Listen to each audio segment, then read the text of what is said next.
She spoke Italian to calm a lost child.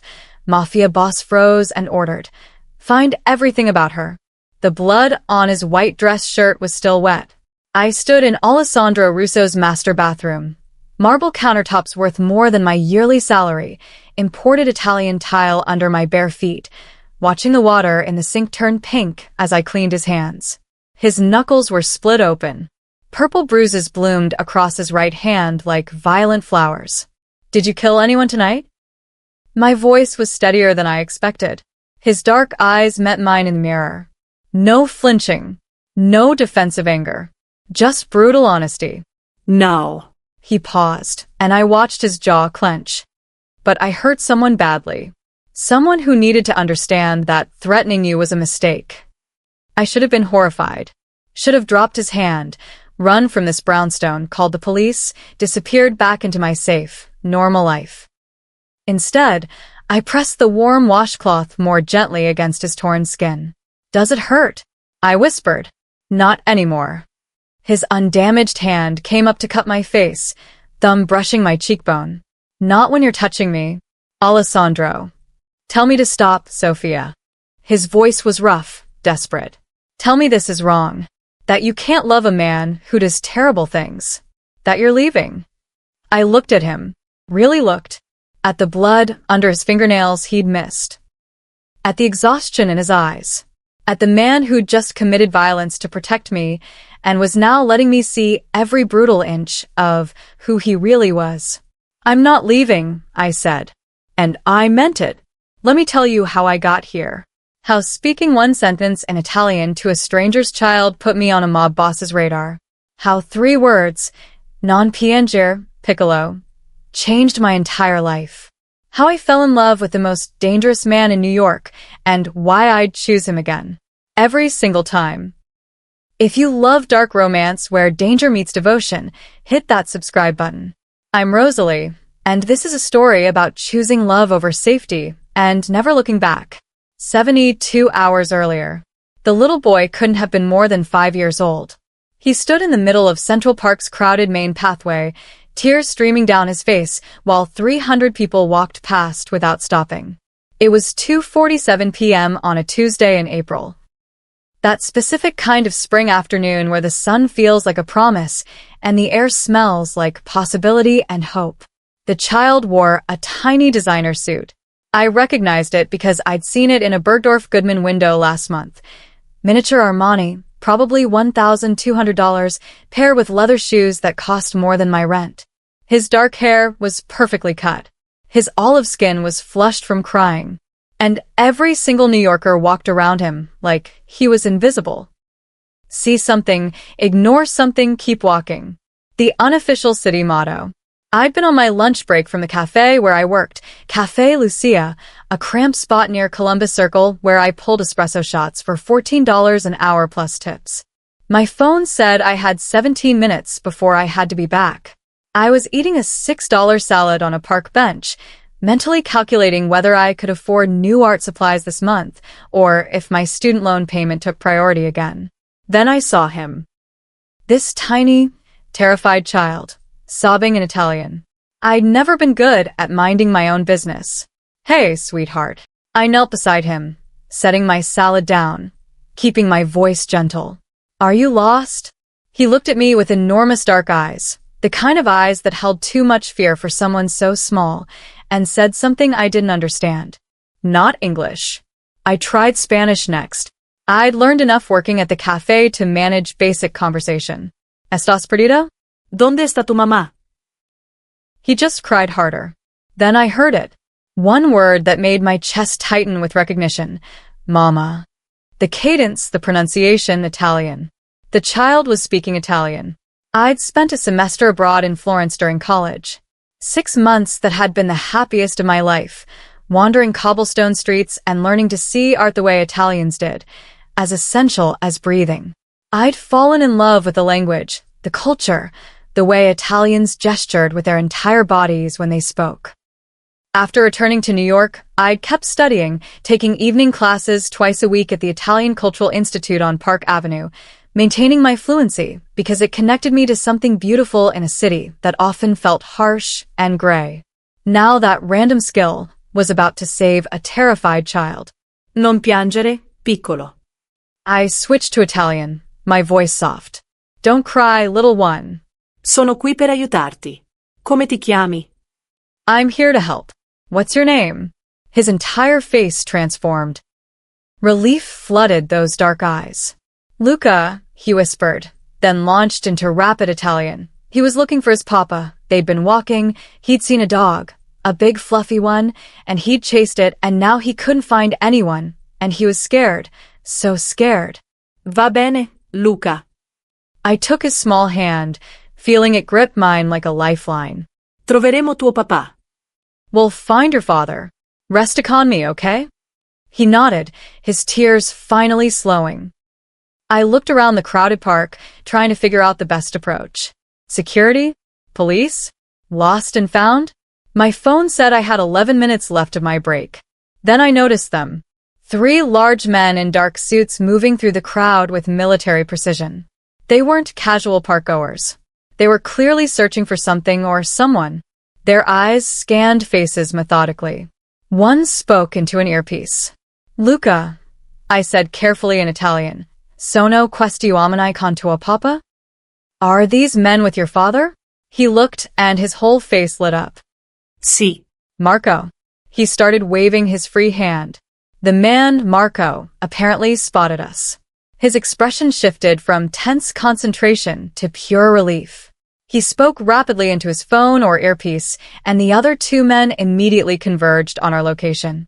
Within 15 seconds, they surrounded us.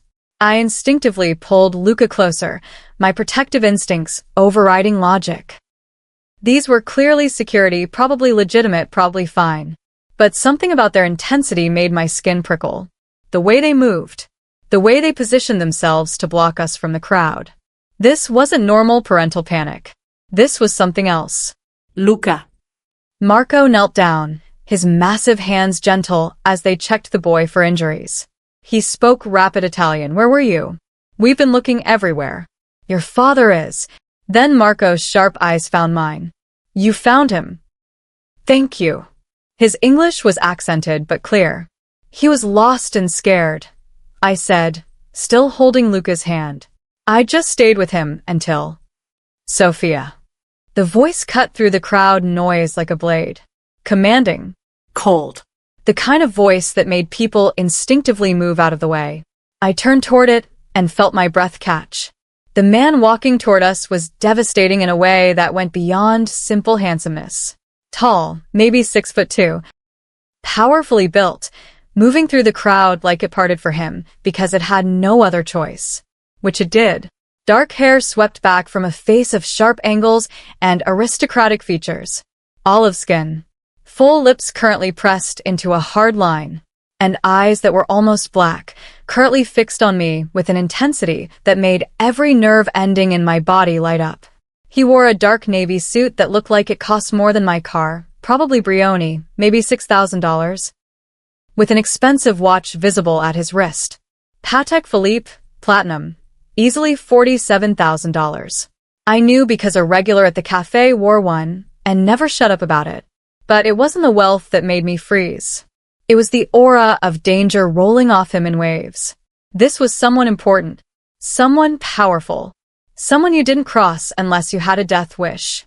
And he was looking at me like I was either a threat or prey. Possibly both. Papa. Luca released my hand and ran to him. I watched the man's entire demeanor transform. He scooped up his son with surprising gentleness, his face shifting from cold assessment to warm relief so quickly it was like watching a mask fall away. Luca. He held the boy close, speaking rapid Italian against his dark curls. Mi hai spaventato a morte. You scared me to death. Non scappare mai più, capito? Never run off again, understand? They had a quick conversation in Italian. Luca explained about the dog. A golden retriever. Papa. So fluffy. And the man gently scolded, but I could hear the fear underneath the stern words. This was a father who'd just experienced his worst nightmare. Then the man's eyes found mine again over Luca's head. The cold calculation returned. I felt stripped bare under that gaze, like he was cataloging every detail of my face, my clothes, my body language, filing it all away for later analysis. He set Luca down, keeping one large hand on his son's shoulder, and took a step closer to me. Lei parla italiano. You speak Italian. It wasn't a question. Sì. I kept my answer simple, suddenly nervous under his scrutiny. Ho studiato a Firenze. I studied in Florence. Something shifted in his expression. Surprise, maybe. Or calculation. He extended his free hand. Alessandro Russo. I shook it, feeling the strength in his grip, the calluses that suggested his hands did more than sign business documents. His skin was warm. His palm completely engulfed mine. Sophia Blake. Blake. His accent wrapped around my last name. Non è italiano. Not Italian. No. But I love the language. Why was I nervous? He was just a grateful father. Just a man whose son I'd helped. Except he wasn't just anything. Every instinct I had screamed that this man was significant. Dangerous. Ma parla bene, he said, still holding my hand a beat too long. But you speak well. Dove hai imparato? Where did you learn? Florence, like I said. Study abroad program. I gently extracted my hand from his. Then evening classes here in New York. I love Italian art and culture. His dark eyes studied me with unsettling focus. Where do you work, Miss Blake? Cafe Lucia. Near Columbus Circle. The words came out automatically, and immediately I wished I could take them back. Why had I told him that? Luca. Alessandro switched to Italian, his voice gentle. Say thank you to the kind lady who found you. Grazie, signora Sofia. Luca stepped forward and surprised me by wrapping his small arms around my legs. Sei stata molto gentile. You were very kind. I smiled despite my nerves, ruffling his dark curls. Prego, Piccolo. Stai al sicuro, ok? You're welcome, little one. Stay safe. When I looked up, Alessandro was watching me with an expression I couldn't read. Intense. Focused. Like he was memorizing the way I looked with his son's arms around me. Mi scusi, I said, backing away. I should get back to work. I'm on my lunch break, and I'm really glad Luca's okay. Arrivederci. Aspetti. Wait. But I was already moving, disappearing into the crowd, my heart racing for reasons I didn't want to examine. Something about Alessandro Russo had set off every warning bell in my head. Despite the grateful father act, despite his obvious love for his son, there was something dangerous about him. Something cold underneath the warm surface. I made it back to Cafe Lucia with 3 minutes to spare, tied on my apron, and jumped back into the afternoon rush. But I couldn't shake the feeling of those dark eyes watching me. Assessing me. Cataloging every detail. By the time my shift ended at 6:00 p.m., I'd almost convinced myself I was being paranoid. Then I noticed the car. Black SUV. Escalade, maybe $92,000. Tinted windows. Parked across the street from the cafe in a no-parking zone, completely unbothered by traffic enforcement. Probably nothing. New York was full of expensive cars. Except it followed me to the subway station. I told myself it was coincidence. That I was being ridiculous. That helping a lost kid didn't mean anything sinister. But when I emerged from the subway at my stop in Queens and saw another black Escalade waiting half a block from the station, I knew. Someone was following me. I walked the 4 blocks to my apartment building trying to look calm while my heart hammered against my ribs. The SUV kept pace, never closer than half a block, never trying to hide. When I reached my building, a pre-war walk-up in Astoria, 5 floors, no elevator, $1,400 a month for a studio apartment. A third black Escalade was parked outside. I pulled out my phone, ready to call 911, when a man stepped out of the vehicle. Not threatening, not approaching, just standing there, watching. He looked at me. Nodded once, then got back in the car. A message. We know where you live. I ran inside, locked my apartment door, engaged the deadbolt and chain, and immediately called Rachel. Someone's following me. My voice came out higher than I intended. What? Who? Sophie, slow down. Those black SUVs. They were outside the cafe at the subway. Now they're parked outside my building. Did you call the police? And tell them what? That I helped a lost kid in the park, and now I think his father is having me followed? I peeked through my curtain. The Escalade was still there, idling at the curb. They'll think I'm crazy. Why would anyone follow you? You're a barista with student loan debt. What do they want? I don't know. But that wasn't entirely true. I thought about the way Alessandro had looked at me. The intensity. The focus. Maybe because I spoke to his kid. Maybe because, Rachel, what if he's dangerous? Like, actually dangerous? What kind of dangerous? I pulled out my laptop with shaking hands, typing Alessandro Russo, New York into Google. The results made my blood run cold. Alessandro Russo wasn't just wealthy. He was allegedly the head of one of New York's most powerful organized crime families. The articles were carefully worded. Alleged ties to organized crime, suspected involvement in racketeering, never successfully prosecuted, but the message was clear. I'd helped the son of a mob boss. Oh my God. Rachel's voice went quiet on the other end. She'd clearly done the same search. Sophie. He's the actual Mafia. I know. Like, Wikipedia confirmed, multiple federal investigations, organized crime family Mafia. I know. What did you do? I spoke Italian to a crying 5-year-old. My voice cracked. How was I supposed to know his father runs half the criminal operations in New York? My phone buzzed. Text message. Unknown number. My hands trembled as I opened it. Unknown. Don't be afraid. The protection is for your safety. AR. Alessandro Russo. He had my phone number. My address. Probably my social security number and blood type by now. Another text came through. AR, you have a gift with my son. He hasn't responded to anyone like that since his mother died. I'd like to speak with you tomorrow. 10 a.m. Address below. Please come. An address in Midtown Manhattan. Probably his office. Or wherever mob bosses conducted business. I should ignore it. Should block the number. Should file a police report. Should do literally anything except respond to a criminal who is clearly having me followed. But then I thought of Luca. His tear-streaked face. His relief when I'd spoken Italian. The way he'd hugged my legs goodbye. And I thought of Alessandro's expression when he'd looked at his son. Not cold or dangerous, but loving. Genuinely, desperately loving. My fingers moved before my brain could stop them. Me, I'll come. But only to talk. His reply was immediate. AR, that's all I ask. The car will pick you up at 9:30. Me, I can take the subway.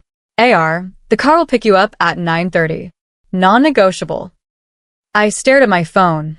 Rachel still breathing nervously on the other end of the line. What did you just do? She whispered. I agreed to meet with a mob boss.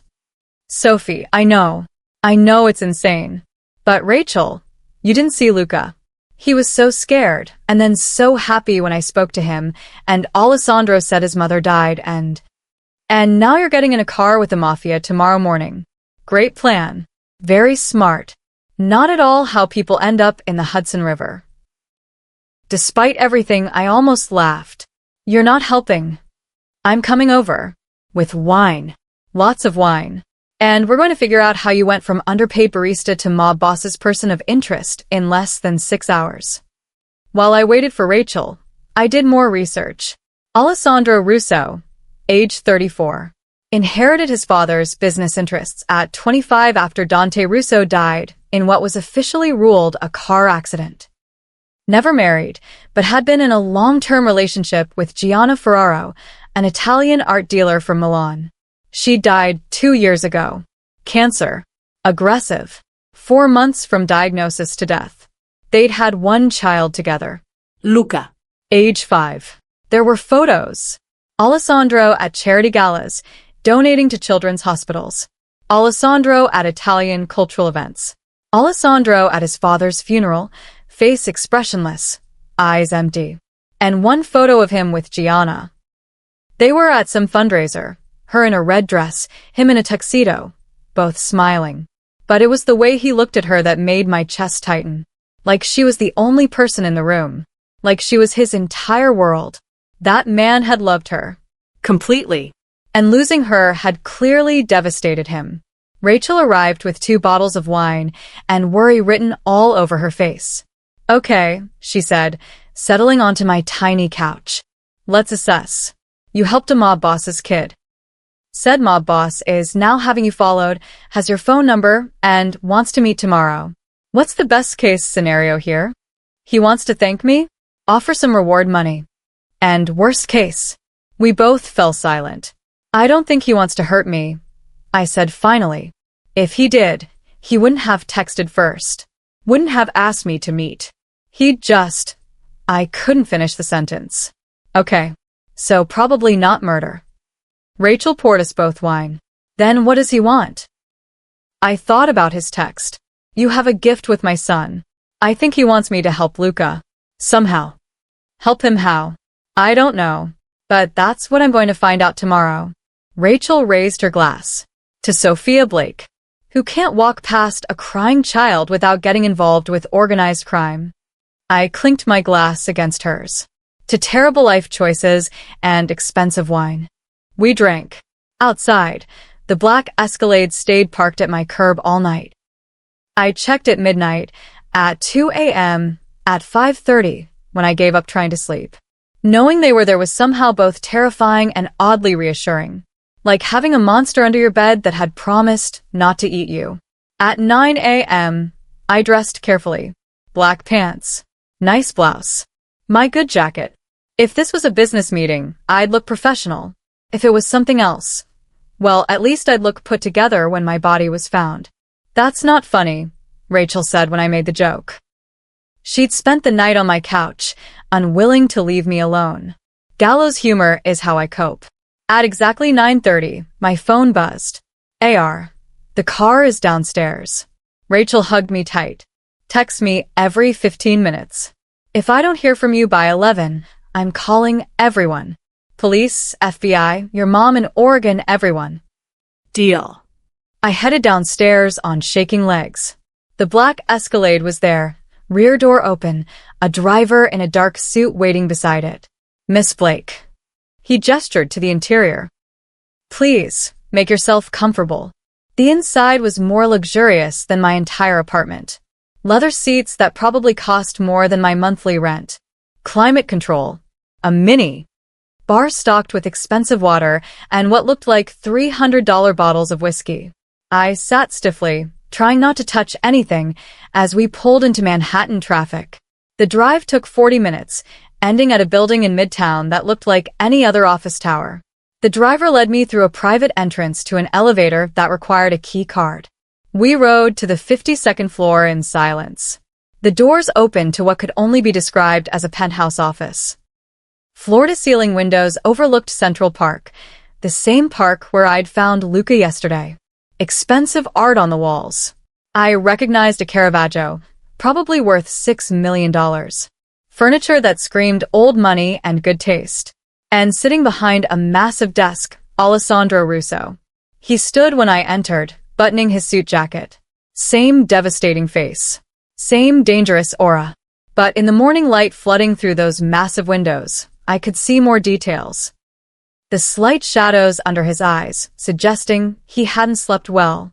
The tension in his jaw. The way his hands were perfectly controlled, but his eyes held something raw and desperate. "Miss Blake." His voice was formal, careful. "Thank you for coming." Did I have a choice? The words came out before I could stop them. A slight smile touched his lips. Not warm, but not cold either. Surprised, maybe. "You always have a choice," he said quietly. "You could have ignored my messages. Refused to come. Called the police. But you're here. That tells me something. That I'm an idiot who makes poor life choices?" Now he did smile. Genuine this time, transforming his face from dangerously handsome to absolutely devastating. "That you're brave. And curious." He gestured to a sitting area away from the desk, leather sofa and chairs arranged around a glass coffee table. Please, sit. Would you like coffee? Tea? Answers. I'd like answers. Fair enough. I sat on the edge of a sofa, perched like I might need to run. He poured himself an espresso from a silver service that probably cost more than my car, then settled into the chair across from me. For a moment, he just looked at me. That same intense scrutiny from yesterday, like he was memorizing every detail. Luca hasn't spoken to anyone outside the family since his mother died 2 years ago, he said finally. Not meaningfully. He's had tutors, nannies, therapists, all carefully vetted, all Italian speakers. And he barely says a word to any of them. One-word answers. No emotion. No connection. His hands tightened on the espresso cup. Do you know what it's like to watch your child disappear inside himself? To lose not just your wife, but your son's joy, his personality, his light. I'm sorry, I whispered. I can't imagine. Yesterday with you, he talked. Actual conversation. Not one-word answers. He laughed when you called him Piccolo. He hugged you goodbye. Alessandro set down his cup, his dark eyes holding mine. Do you know how long it's been since my son voluntarily hugged someone outside our immediate family? I shook my head. 14 months. Not since Gianna's funeral. His voice roughened on her name. You did in 5 minutes what therapists couldn't do in 2 years. Mr. Russo. Alessandro. Please. The name felt dangerous on my tongue. Too intimate. Alessandro. I'm glad I could help Luca feel comfortable. But that doesn't explain why you're having me followed.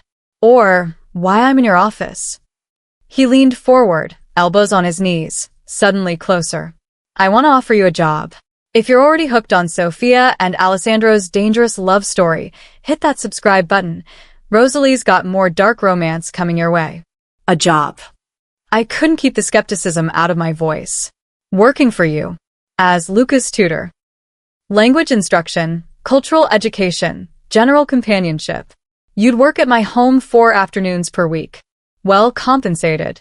All above board. All legal. All safe. He pulled a document from the coffee table, sliding it toward me. I looked down at the contract. My eyes caught on the salary line, and my heart stopped. $25,000 per month. This is insane. I actually laughed. I'm not qualified to be a tutor. I have a degree in art history, not education. I work in a cafe, for God's sake. You speak fluent Italian. You connected with my son in minutes. You have a calm, gentle demeanor that he responds to.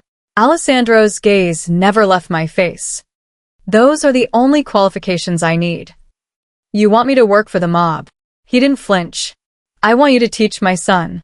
The fact that I have certain business interests is irrelevant to your role. Business interests. I picked up the contract, hands shaking. Is that what we're calling it? That's what it is. My business is separate from my family. From Luca. From this offer. He pushed the contract closer. Read it. Take it to a lawyer if you want. There's nothing nefarious hidden in the fine print. It's a straightforward employment agreement. Tax forms included. Health insurance. Paid time off. Completely legitimate. I stared at the number. $25,000 per month. That was more than I made in a year at the cafe. That was enough to pay off my $47,000 in student loans in 2 years. That was life-changing money. Why so much? I asked. For a tutoring job? Because you're not just a tutor. You're giving my son something I thought he'd lost forever. Alessandro's voice dropped lower, rougher. You're giving him joy. And that, Miss Blake, is priceless. My phone buzzed. Rachel, checking in. I quickly texted back. Still alive. Talking. We'll update soon. Your friend, Alessandro asked. My safety net. She's calling the FBI if I don't check in every 15 minutes. Smart. I approve. He actually smiled. I like that you're careful. That you don't trust easily. Given that you had me followed, ran a background check, and somehow got my phone number, careful seems wise. I needed to ensure you weren't a threat. That you didn't approach Luca deliberately.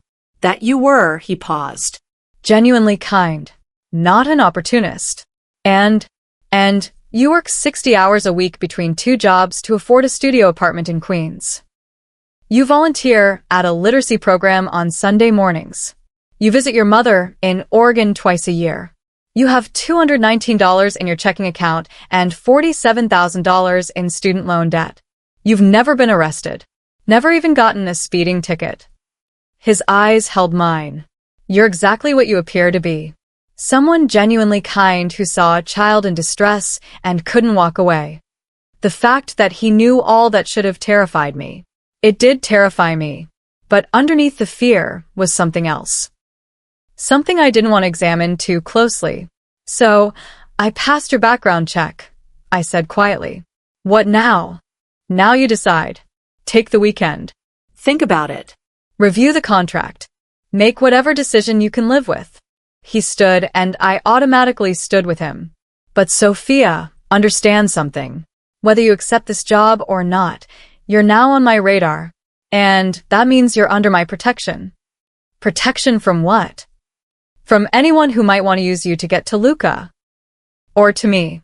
His expression went cold, dangerous. The moment my son spoke to you in that park, you became a person of interest. To me, which is good. But potentially to others, which is dangerous. I won't risk someone using you as leverage. So the surveillance continues regardless of your employment status. So I'm a prisoner either way. Just with better pay if I work for you. You're not a prisoner. He moved closer, close enough that I could smell his cologne. Cedar and bergamot, expensive and subtle. You're protected. There's a difference. Is there? I tilted my head back to look at him. He was so tall, so close, radiating controlled power. Because from where I'm standing, it feels like my life is no longer my own. Your life is exactly your own. You can refuse this job. Move to another city if you want. I won't stop you. But I will make sure you're safe while you do it. His dark eyes searched mine. I lost Gianna. I won't lose anyone else I care about through carelessness. You don't care about me. You don't even know me. Not yet. His voice dropped to almost a whisper. But I'd like to, if you'll let me. The air between us felt electric. Dangerous. I should have stepped back. Should have run. Instead, I heard myself say, I'll think about it. The job offer. That's all I ask. He walked me to the elevator, pressed the button. Marco will drive you home. Take the weekend. If you accept, you can start Monday. The elevator arrived. I stepped inside, turned to face him. Alessandro. Yes. Why Italian tutors specifically? Why not let him speak English? Adjust to life here? Something painful crossed his face. Because Italian was Gianna's first language. It's the language she spoke to him as a baby. The language of bedtime stories and lullabies. His voice cracked slightly. It's the last connection he has to his mother. And I won't let him lose that too. The elevator doors started to close. Monday, I said impulsively. I'll start Monday. His smile was brilliant. Transforming. Thank you, Sophia. You have no idea what this means. The doors closed on his face. I slumped against the elevator wall, my heart racing, my mind spinning. I'd just agreed to work for the mob. For $25,000 a month. To teach Italian to a traumatized 5-year-old who'd lost his mother. Rachel was going to kill me. Or Alessandro Russo would. Hard to say, which was more likely. Rachel met me at my apartment with more wine and an expression that said she'd already prepared my eulogy. You said yes. She didn't ask. She knew. I said yes. To working for the Mafia. For $25,000 a month. Teaching Italian to a traumatized kid. When you say it like that, it sounds insane. Because it is insane, Sophie. She poured us both generous glasses. But also kind of brilliant. I mean, you're basically getting paid more than most lawyers to have conversations in Italian with a 5-year-old. It's not just about the money. I thought about Luca's tear-streaked face. About Alessandro's raw pain when he'd mentioned losing Gianna. That little boy is suffering. And I can help him. By working for his mob boss father. By teaching him Italian. That's it. That's the job. I pulled out the contract, showing her the detailed terms. Look, it's completely legitimate. Taxes, health insurance, everything documented. I'm a language tutor. Nothing illegal about that. Rachel read through it carefully. Okay, this is actually airtight. Paolo Mendez drew this up. He's one of the best contract lawyers in New York. Represents a lot of, let's say, complicated clients. She looked up at me. Sophie, this is real. This is a legitimate job that just happens to be with a very illegitimate employer. So, you think I should do it? I think you've already decided. The question is whether you can handle the moral ambiguity of who signs your paychecks. I thought about my $47,000 in debt, about working 80 hours a week and still barely making rent, about my art degree collecting dust while I pulled espresso shots for demanding customers who never tipped, about the chance to do something that mattered, to help a child who desperately needed it. I can handle it, I said. I quit the cafe that weekend. My manager wasn't surprised. The turnover rate was brutal. By Sunday night, I'd researched Italian children's literature, ordered books, and prepared lesson plans like I actually knew what I was doing. Monday morning, Marco picked me up at 1:30 p.m. sharp. Alessandro's townhouse wasn't what I expected. Instead of some gaudy mansion screaming mob money, it was an elegant brownstone on East 73rd Street. Understated wealth. The kind that didn't need to announce itself. Limestone facade. Flower boxes with actual flowers, not plastic. The type of property that cost $14 million but looked tastefully normal from the outside. A woman in her 60s answered the door with a warm smile. Miss Blake. I'm Teresa, the housekeeper. Mr. Russo told me to expect you. She had kind eyes and flour on her apron. Please come in. The interior matched the exterior. Elegant, but comfortable. Family photos on the walls instead of just expensive art. I spotted Luca, in many of them. At the beach, on someone's shoulders, laughing at a birthday party. And a beautiful dark-haired woman who must have been Gianna. Teresa noticed my gaze. That's Mrs. Russo. Gianna. She died 2 years ago. Cancer. She crossed herself. It was very sudden. For months, from diagnosis to gone. She went from perfectly healthy to her voice caught. Mr. Russo has never recovered. And Luca, poor baby. He stopped talking to everyone except family. I'm so sorry. You're the first outsider he's spoken to since. Mr. Russo is very grateful. She led me through the house. Original hardwood floors, crown molding, floor-to-ceiling bookshelves filled with Italian literature. Luca's in the sunroom. He's been asking about you all morning. The sunroom was at the back of the house, flooded with afternoon light. Luca sat on the floor with wooden blocks, building something elaborate. Luca, your teacher is here. He looked up and his face transformed. Pure joy. Sofia. Sei tornata. You came back. I knelt beside him, smiling. Certo che sono tornata. Mi hai detto che avresti costruito un castello. Of course I came back. You told me you'd build a castle. Sì. Guarda. He showed me his construction, definitely castle-like, with towers and everything. We fell into easy conversation about architecture and dragons and whether castles needed moats. Luca insisted they did. I was so absorbed that I didn't notice Alessandro standing in the doorway until Teresa cleared her throat.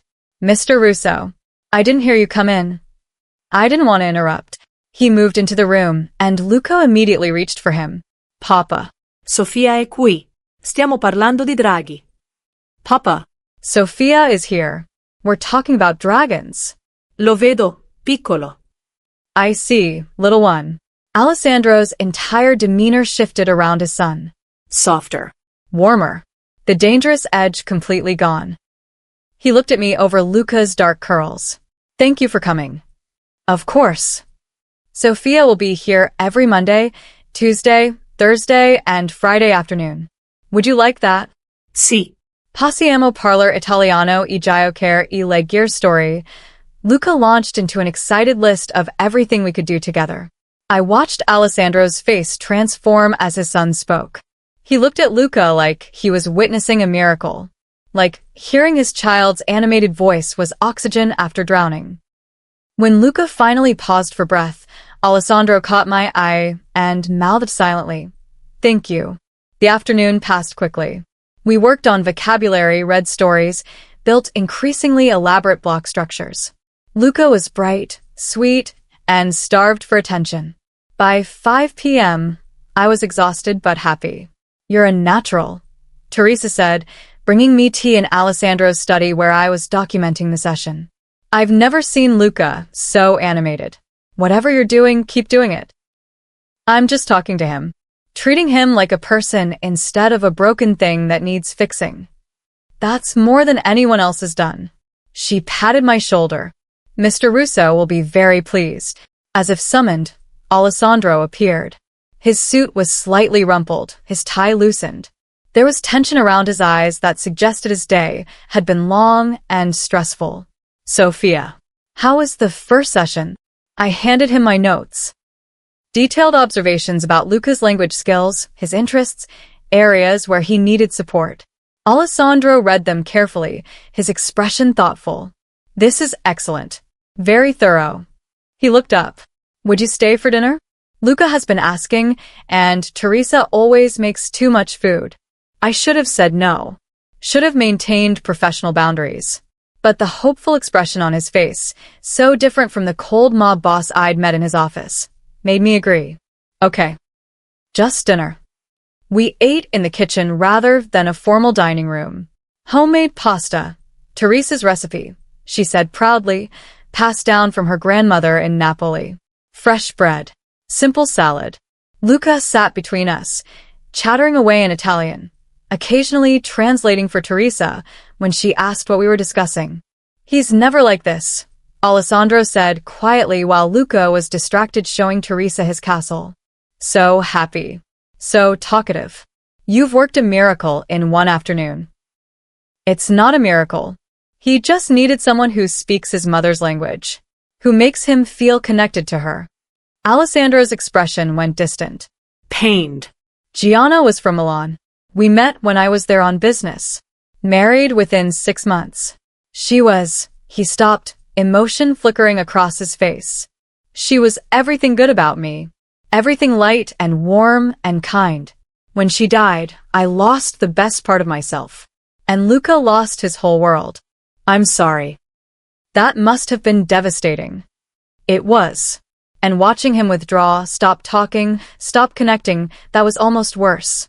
Like I was losing him too. His dark eyes found mine. Until yesterday in the park, when I watched him talk to you like you were the answer to prayers I didn't know how to say. The intensity of his gaze made me uncomfortable, made me aware of the attraction crackling beneath the surface. "I'm just a tutor," I said quietly. "I'm not replacing his mother." "I know that. And I'm not asking you to." He stood, clearly uncomfortable with his own vulnerability. "Marco will drive you home. I'll see you Thursday." Thursday. Yes.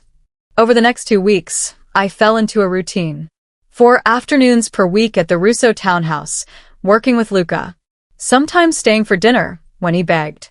The job was perfect, engaging, rewarding, and so well paid that I quit both my jobs after the first $25,000 payment hit my account. But I was also becoming increasingly aware of Alessandro. The way he'd watch me and Luca together with an expression that was part gratitude, part longing.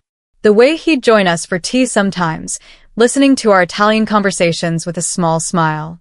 The way he'd ask about my life, my art, my dreams with genuine interest. "You're falling for him," Rachel observed over drinks one Friday night. "I'm not. Don't even try to deny it. You get this look when you talk about him." Did I? I thought about Alessandro's rare smiles. The way his whole face changed when he laughed. How gentle he was with Luca. The intelligence in his dark eyes when we discussed Italian art for hours. "Even if I said carefully, nothing can happen. He's my boss. And a criminal. An alleged criminal who's really hot and clearly into you. He hasn't made a move. It's completely professional. But you want him to. I didn't answer. Couldn't answer. Because yes, I wanted him to. And that terrified me. The shift happened on a Tuesday afternoon in my third week. I'd just finished with Luca and was gathering my things when Alessandro appeared. Sophia, do you have a moment? I'd like to show you something. He led me upstairs to a room I'd never been in. A studio with perfect north-facing light. Empty except for an easel and some storage cabinets. This was Gianna's painting studio. I haven't touched it since she died. He opened the cabinets, revealing high-end art supplies. Oil paints, Winsor & Newton professional grade, easily $847 worth. Brushes, canvas, everything an artist could want. She wanted it to be used. Would you like to paint here? In your free time, or before sessions with Luca? I stared at the beautiful space, the expensive materials, the generous offer. Alessandro, this is too much. It's nothing. These supplies would just sit here unused. Gianna would have wanted another artist to have them. He moved to the window. I'm not trying to buy your affection or compromise your professionalism. I want you to have something for yourself. You give so much to Luca. Let me give something to you. Why? The question came out whisper soft. Why are you being so kind to me? He turned, and the expression on his face took my breath away. Because you brought light back into this house. Because watching you with my son makes me remember what happiness feels like. Because when you laugh, I want to find ways to make you laugh again. He took a step closer. Because I'm falling for you, Sophia. And I'm trying very hard to fight it, but I'm losing that battle. My heart hammered. You can't. We can't. This is wrong. Complicated. Probably a terrible idea. He was close enough now that I could feel the heat of him, smell his cedar and bergamot cologne. But that doesn't make it less true. I'm falling for you. And if I'm not mistaken, you feel something too. Even if I did, it doesn't matter. You're my boss. I couldn't say it. A criminal. You can say it. His smile was sad. I know what I am, Sophia. I'm not a good man. I do things that would horrify you if you knew the details. But with you, with Luca, in this house, I get to pretend I'm better than I am. That I deserve something good. Alessandro, you don't have to say anything. You don't have to feel anything. He stepped back, putting distance between us. I just needed you to know. To understand why I can't stop thinking about you. Why teaching my son Italian has become the highlight of my week. Not because of Luca's progress, but because it means you're here. I should have left. Should have reminded him this was inappropriate. Instead I said, I think about you too. When I'm not here, I'm counting hours until I come back. Not just for Luca. For you. Cazzo. He breathed the curse. Fuck. We shouldn't do this. No. We shouldn't. It would complicate everything. Absolutely. You should leave. Before I do something we'll both regret. I should. Neither of us moved. We stood in Gianna's sunlit studio, surrounded by her abandoned art, and I felt the inevitability of what was about to happen. Tell me to stop, Alessandro said softly, moving closer. Tell me this is wrong, and I'll walk away. I'll be professional, respectful. Nothing but your employer. But if you don't say anything. I didn't say anything. He kissed me like he'd been starving for it. Gentle at first, almost reverent. Then deeper as I responded. His hands cupped my face, thumbs brushing my cheekbones, and I felt myself melting into him. When we finally broke apart, both breathing hard, he rested his forehead against mine. This changes everything, he murmured. I know. We should talk. About boundaries. About what this means. Tomorrow. We'll talk tomorrow. I kissed him again, softer this time. For night, we were just Alessandro and Sophia. Two people who wanted each other. Not boss and employee. Not criminal and civilian.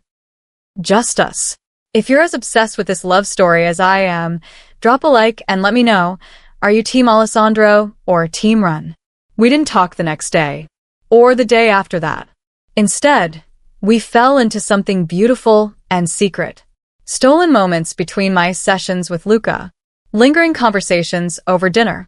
The weight of unspoken feelings growing heavier. By Thursday, the tension was unbearable. I finished my session with Luca and found Alessandro waiting in the hallway. Can we talk? Privately, he led me to his study. The moment the door clicked shut, he pulled me into his arms, kissing me with an intensity that made my knees weak. I've been going insane, he murmured against my lips. Watching you with Luca, knowing I can't touch you, can't. He kissed me again. We need to figure this out, I said when I could breathe. What we're doing, what we are to each other. I know. He pulled back enough to see my face. Sophia, I can't be your secret. I can't sneak around, but I need you to understand what being with me really means. He guided me to the leather sofa. If we do this, if we make this real, there's no going back to your normal life. You'll have security always. People will know who you are, what you mean to me. You'll be associated with my name, my reputation, my business. Your criminal business. Yes. He didn't try to deny it. I run an organization that operates outside the law. We handle protection, settle disputes, maintain order in communities the police ignore. Is it legal?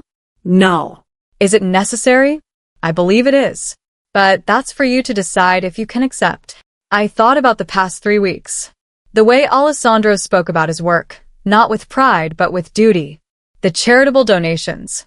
The community support. Tell me honestly, I said. Have you ever killed anyone? He didn't flinch. Yes. In self-defense. In defense of my family.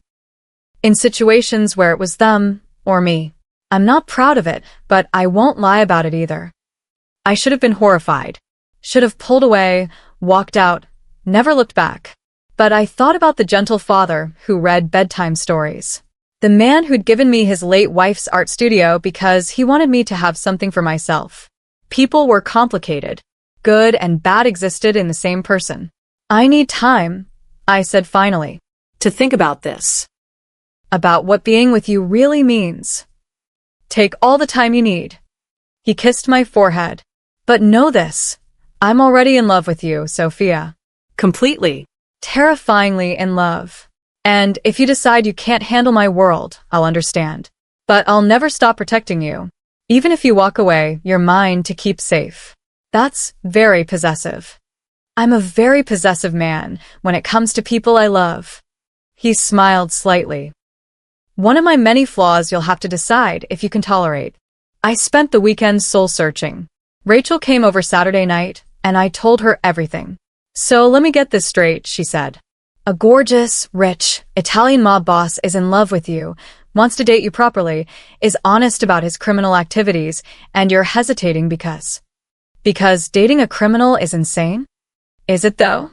Sophie, in those 3 weeks, you've been happier than I've ever seen you. You light up when you talk about Luca. You get all dreamy when you mention Alessandro. You're painting. Again. You haven't painted since college. She grabbed my hands. I'm not saying ignore the danger, but maybe the danger is worth it for the happiness. Monday, I arrived at the townhouse with my decision made. Alessandro met me at the door, his expression carefully neutral. I want to try, I said. Really try.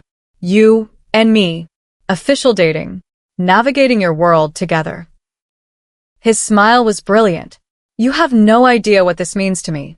But I have conditions. First, you're honest with me. Always. About the danger, about your business, about everything. Agreed. Second, Luca comes first. Always. If being with me impacts him negatively, we stop. Absolutely. Third, I maintain some independence. I'll accept security if necessary, but I'm not giving up my entire life. I still want to paint, have friends, exist as my own person. Of course. I don't want to cage you, Sophia. I want to be with you. He pulled me close. So, we're doing this? We're together? We're together. He took me to dinner that night. A restaurant I'd only read about. Maria, Michelin-starred, reservations months in advance. But we were immediately escorted to a private room in the back. Perks of my name, Alessandro explained. Not all of them are bad. Dinner was incredible.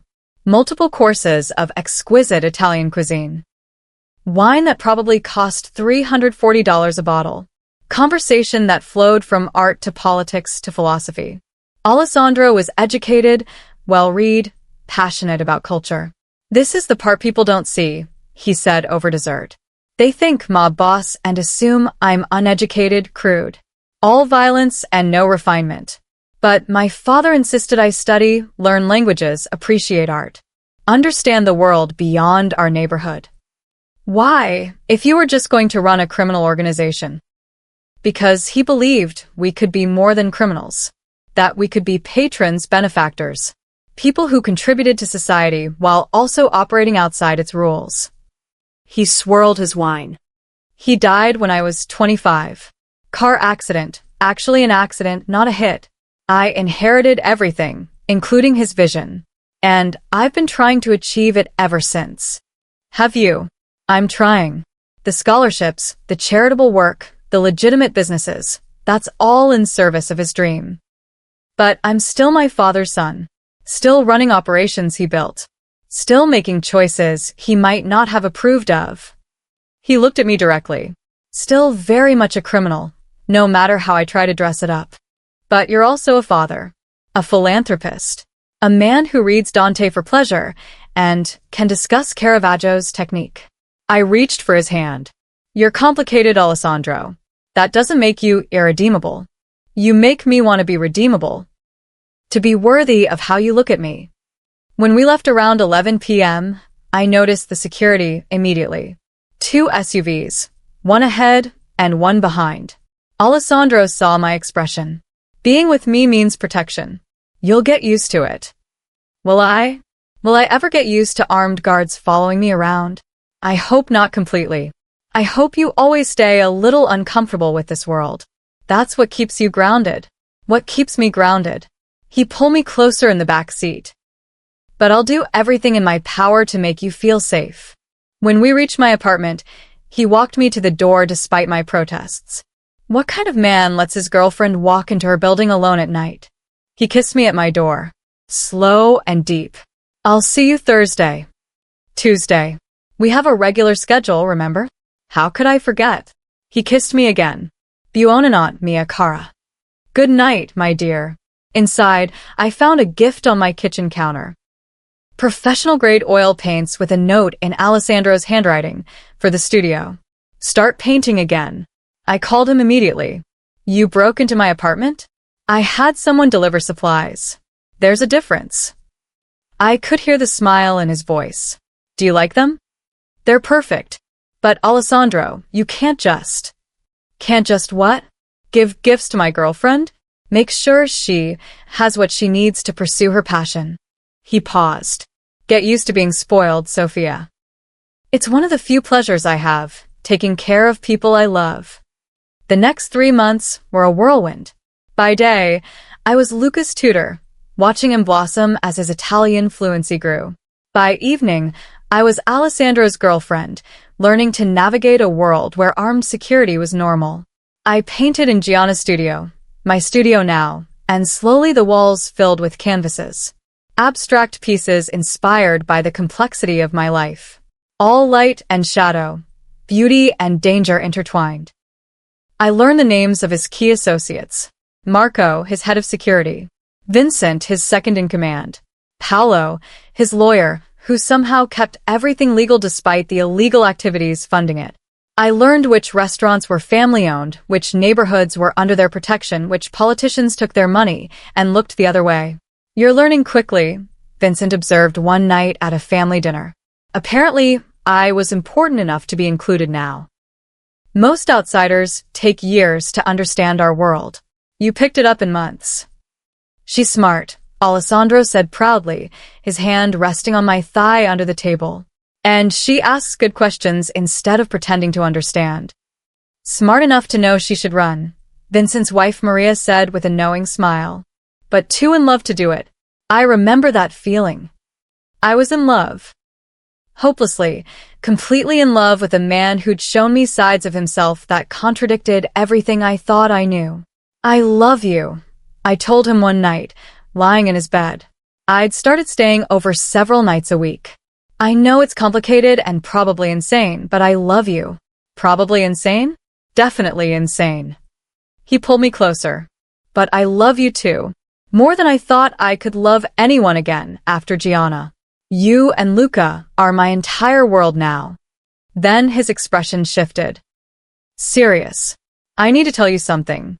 There's been a territorial dispute. Another family moving in on our operations, trying to take advantage of what they perceive as weakness.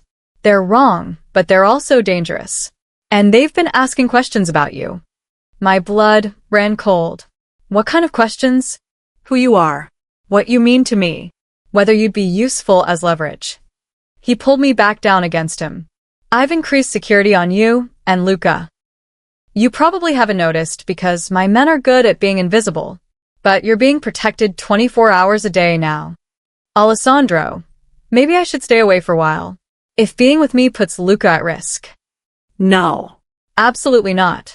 First, leaving now would signal weakness, which would make everything worse. Second, you're safest when you're with me, in this house, surrounded by my security. He cupped my face. And third, I can't lose you. I won't lose another person I love. So you stay, we stay vigilant, and we trust that my family is strong enough to handle this threat. How long will this last? Hard to say. Could be resolved in days, could take months. These things have their own timeline. He kissed me softly. "But I promise you, I'll keep you safe. Both of you."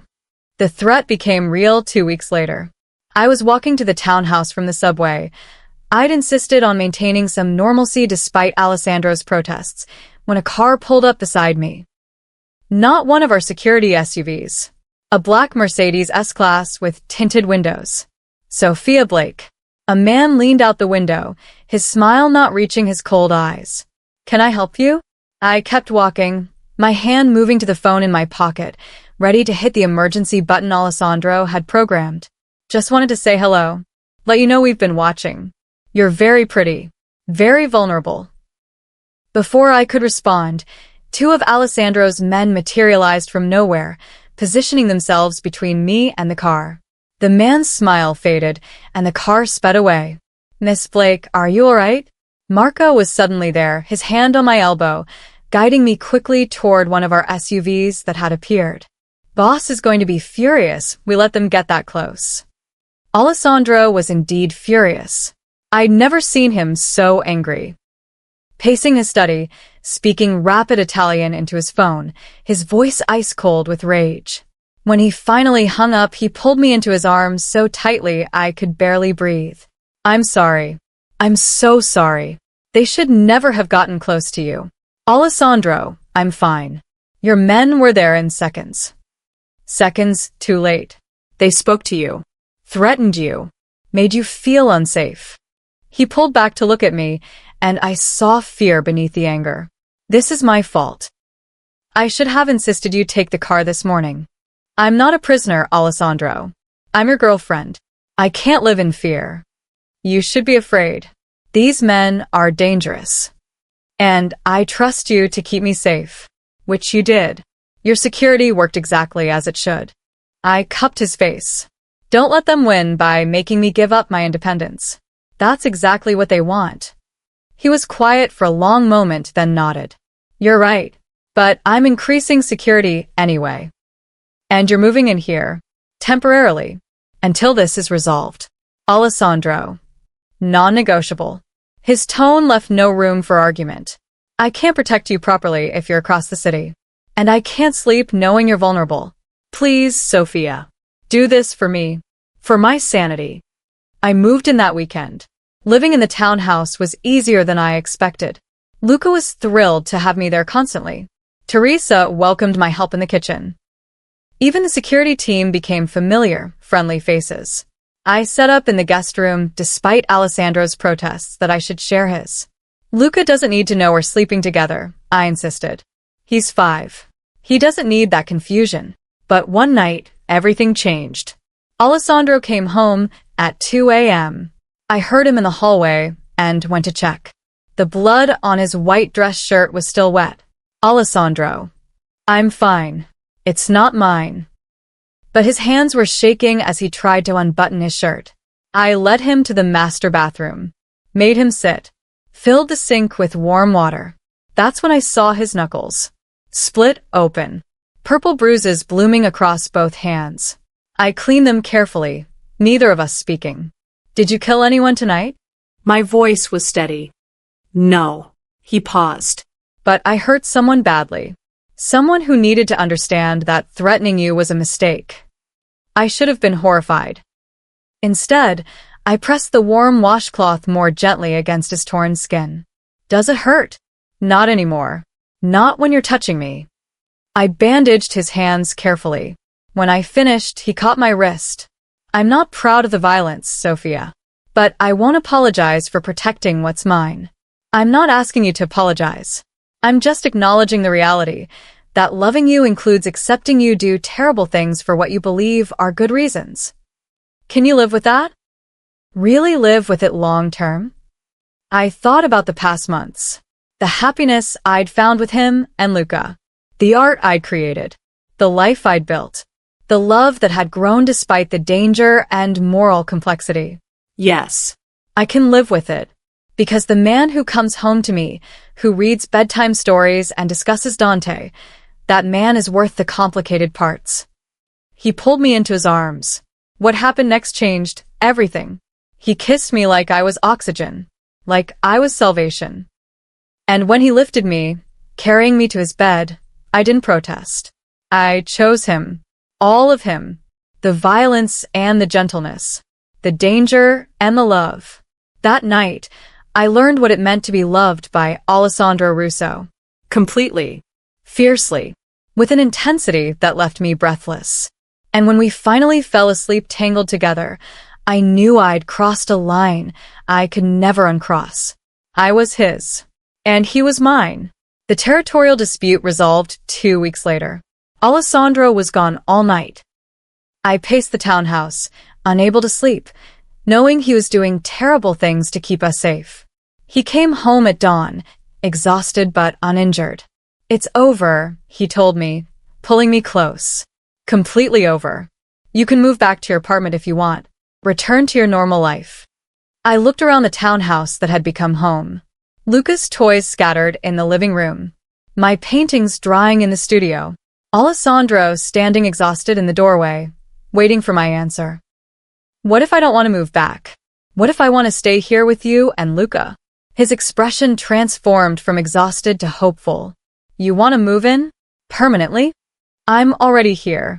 My stuff is here. Luca expects me at breakfast. Teresa asks my opinion on dinner menus.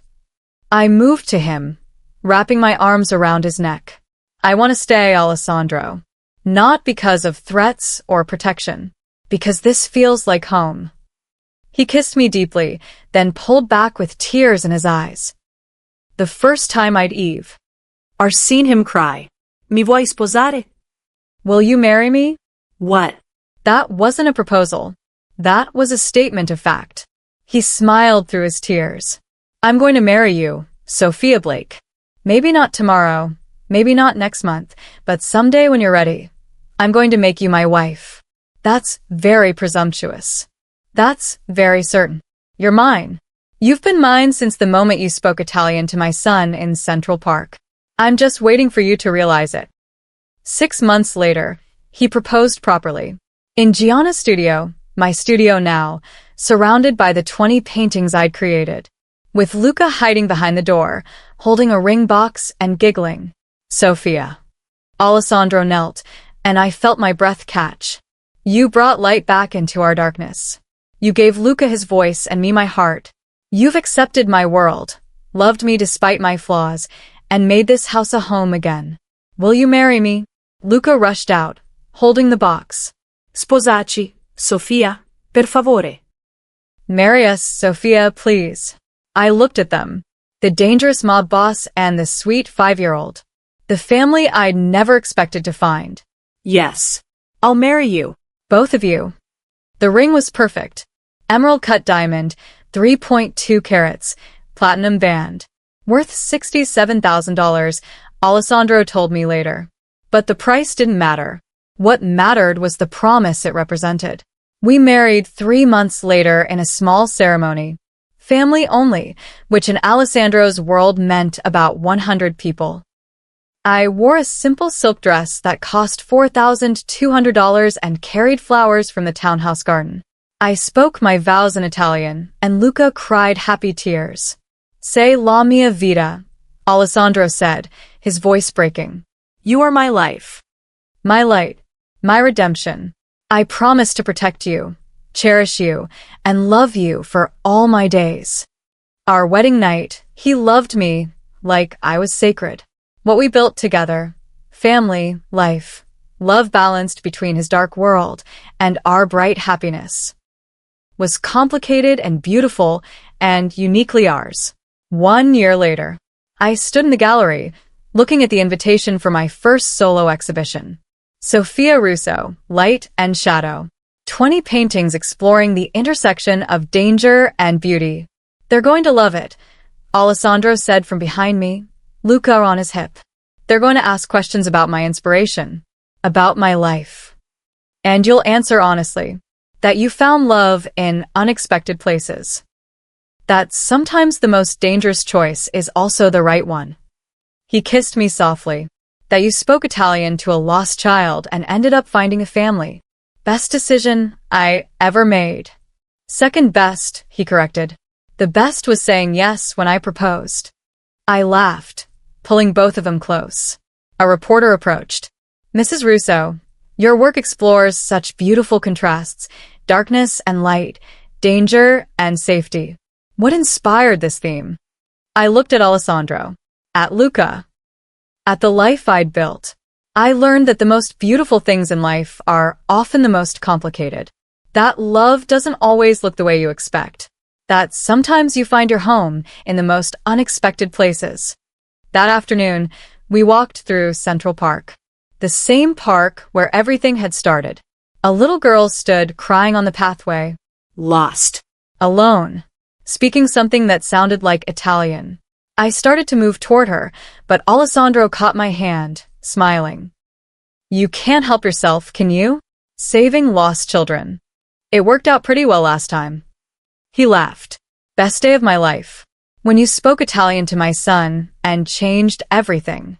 Together, we walked over to help her. Because some patterns were worth repeating. And some choices, no matter how dangerous, how complicated, how morally ambiguous, were absolutely right. I'd spoken Italian to a lost child and fallen in love with a monster everyone feared. And I'd choose him again. Every single time. Ti amo, Alessandro. Sei la mia vita. Per sempre. I love you, Alessandro. You are my life. Forever. If you stayed until the end, comment, I'm with you, Rosalie. And tell me, where are you watching from? Would you choose love over safety like Sophia did? Drop your thoughts below, and don't forget to subscribe for more dangerously addictive dark romance.